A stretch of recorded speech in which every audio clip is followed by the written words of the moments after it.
আচ্ছা নানি, আপনার বয়স কত? 110 বছর হইব। এই বৃদ্ধ নানির বয়স প্রায় 110 বছর। খোলা আকাশের নিচে মুক্ত হওয়া আর প্রাকৃতিক সৌন্দর্য, ভালোবাসা যেন তাকে আপন করে নিয়েছে। তার চাল চলনে বোঝাই যায় না তার বয়স 110 বছর।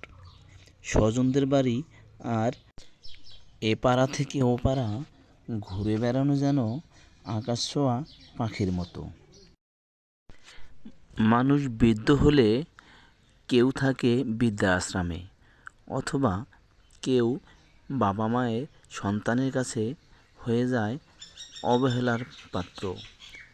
কিন্তু এই মানুষটি সকলের ভালোবাসা নিয়ে সকলের মাঝেই বেঁচে থাকতে চান।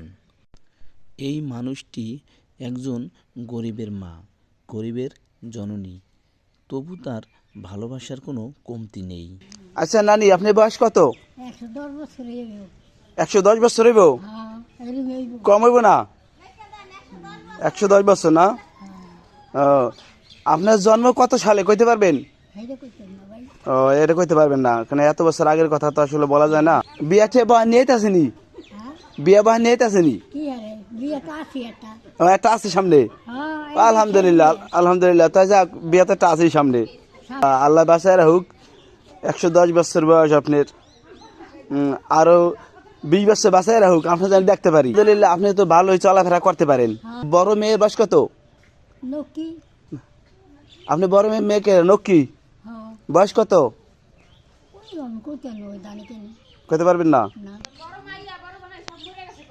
ও বড় মেয়ে, বড় জামাই সব মারা গেছে। ভিডিওটা ভালো লাগলে শেয়ার করবেন, লাইক দিয়ে কমেন্ট করবেন।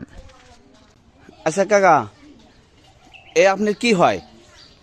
আমার শাশুড়ি। আপনার শাশুড়ি? হ্যাঁ। আপনার বয়স কত হবে? আমার বয়স ধরো 85। 85? হ্যাঁ, তাহলে আপনার শাশুড়ি তো বলতেছে হ্যার বয়স প্রায় 110 বছর। এটা কি সত্য মনে হয় আপনার কাছে? হ্যাঁ সত্যি। মাশাআল্লাহ। আচ্ছা, এ তো আপনার শাশুড়ি, হ্যাঁ, কিন্তু আপনি কত নম্বর জামাই? 2 নম্বর জামাই। আপনি মেজো জামাই? মেয়ে জামাই। হ্যাঁ, আপনি মেজো জামাই না? মাশাআল্লাহ। তাহলে বড় জামাইতে মাশাআল্লাহ আরো অনেক বয়স মনে হয়। হ্যাঁ হ্যাঁ, মারা গেছে। এই বৃদ্ধ মানুষটি মাদারীপুর জেলার শিবচর থানার জাদুয়াস্সার গ্রামের তার বাড়ি। আল্লাহ পাক রব্বুল আলামিন যেন তাকে নেক হায়াত দান করে। এই ভিডিওটি ভালো লাগলে শেয়ার করবেন, লাইক দিয়ে কমেন্ট করবেন। আজ এ পর্যন্তই। আল্লাহ হাফেজ।